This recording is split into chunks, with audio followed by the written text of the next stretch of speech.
used to be, I think,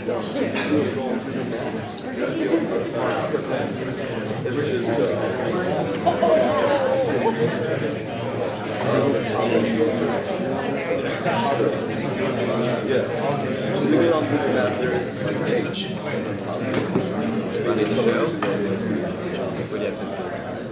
Hey everyone, we're going to get started. Thank you so much for coming out today for the Alpha Kappa Psi Aspire Excellence Speaker Series event. Today we have Mr. Fred Wilson from Union Square Ventures in New York. My name is Chadwick Pritchard, and I'm Vice President of Alpha Kappa Psi, as well as the founder of the Speaker Series. And our goal is to promote excellence at Penn by inviting accomplished Wharton and Penn alumni to speak to students about their career paths and how they recommend students accomplish their goals. So first, thank you so much to Fred for coming today. We really appreciate the time you took out of your day to join us. So I'm going to give a quick introduction and then we'll get started. Fred Wilson is a New York-based venture capitalist and blogger. He is co-founder of Union Square Ventures, a New York City-based venture capital firm with investments in companies such as Twitter, Tumblr, Foursquare, and Zengo. He also publishes a blog called ABC, Musings of a VC in New York City, which he posts at least once a day. He has a bachelor's degree in mechanical engineering from MIT and a MBA from the Wharton School. And he's also married and has 3 kids. So Fred's going to speak for about 30 to 45 minutes, and then we'll open the floor for questions, which will last for about 15 minutes. So thank you so much for coming, and we'll turn it over to Fred. Thank you.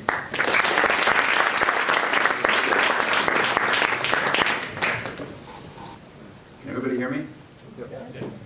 So I think I'm going to change the ratio just a little bit. When I was in your shoes, I enjoyed more of a interactive environment as opposed to just listening to someone talk for 45 minutes. So I think I'm probably going to talk for about 30 minutes and then take questions for about 30 minutes. And I'll take questions on anything that you want to ask about. We're videoing this, and I think this is going to be made public.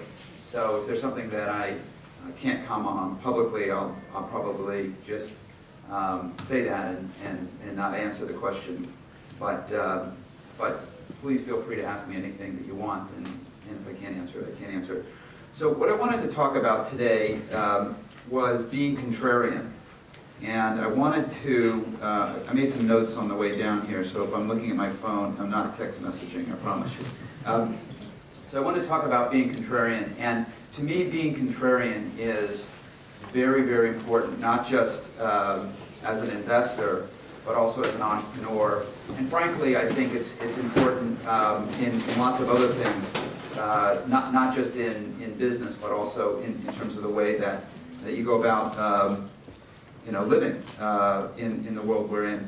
So I wanted to give you some quotes that I really love. Probably my favorite quote on being contrarian comes from Baron Rothschild, who was an 18th century British investor who made a fortune investing in the panic that followed the Battle of Waterloo.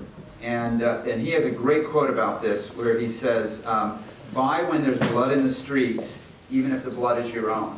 And what he means by that is that when everybody is panicking and everybody has lost a fortune, including yourself, that's when you need to have the conviction to go and buy. And I personally experienced this back in the financial panic of 2008 when really good companies like Google and Amazon and Apple stocks collapsed, and they were trading at prices that today look like ridiculous bargains. And I said to my wife, I said, we don't normally invest in the stock market. And I said to my wife, we really need to take a bunch of our money and go buy these stocks, and we did. And then when the market kind of got back to health, we sold those positions. And it was really just for me a way to do the thing that I believed in, which is when nobody wants to buy and everybody thinks that the whole system's blowing up and everything's going to zero, is the time when you need to actually put capital at risk, and you'll be rewarded as we were. My second quote on this that I like is from Warren Buffett, who doesn't like Warren Buffett. You pay a very high price in the stock market for a cheery consensus. What he means by that is that when everybody thinks that things are going great for a company, you're not going to get a bargain. And it's really true. If you look at those three companies I just mentioned, if you look at Apple, you look at Google, you look at Amazon, people are very bullish on these companies. Even though Apple has come down a bit, people are still very bullish on these companies. And I think there is probably more risk sometimes in buying a stock that everybody thinks is doing extremely well, because it's hard to beat that consensus, that very cheery consensus.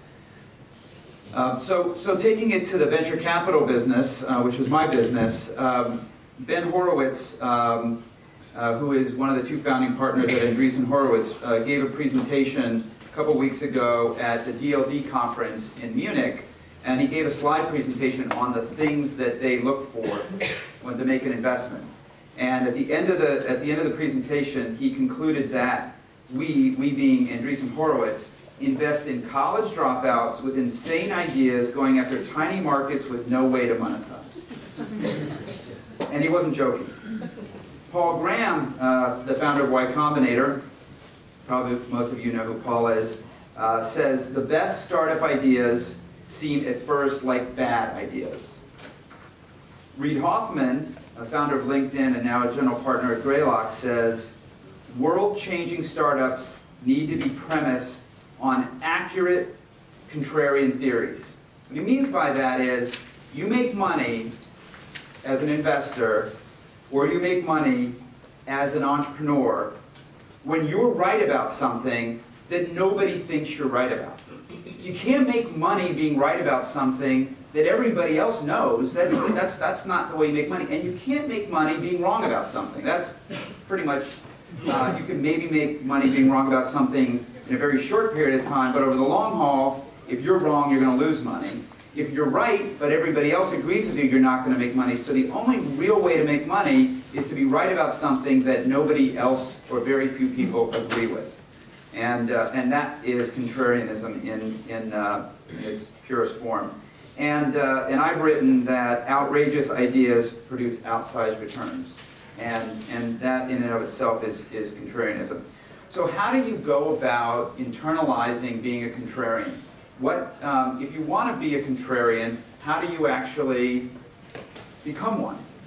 And for me, it's about living it and always doing the thing that other people don't do. I use an Android. I've always used an Android. I would never, ever use an iPhone, because everybody in this room probably uses an iPhone. Raise your hand if you use an iPhone. Raise your hand if you use an Android. All right, we got some contrarians in the room. Love it. And it's just, for me, it's a statement about, the iPhone is a fashion item. It's a status item. My kids would never use an Android because they're motivated by status and fashion. And for me, the thing that you want to do is go against that grain. And in the short run, I pay a penalty for that, because every popular mobile app these days is launched first on the iPhone. Can't use it, can't invest in it. Won't invest in something that I can't use, so can't invest in that. That hurts me. But in the long run, this device is going to be the winner. 5 to 10 years from now, the iPhone will have 5 or 10% of the market. Android will have 70, 80% of the market. This is where all the money is going to be made. That's a contrarian bet. I believe in it. You work in a market that nobody else works in. For 25 years, I've been a venture capitalist in New York City. Crazy idea. Why would you be a venture capitalist in New York City? The home of technology is Silicon Valley. Why not go to Silicon Valley? Because everybody goes to Silicon Valley. Silicon Valley is full of venture capitalists. It's full of entrepreneurs. It's hyperactive. Can't get any bargains in Silicon Valley. By being a venture capitalist in New York, you are a contrarian. You basically are participating in a market that maybe didn't exist 25 years ago, but now is actually starting to exist. You get better valuations, you get better opportunities, there's less competition, and you're not caught up in the hype cycle. So that's another thing that I've done in my career to be a contrarian.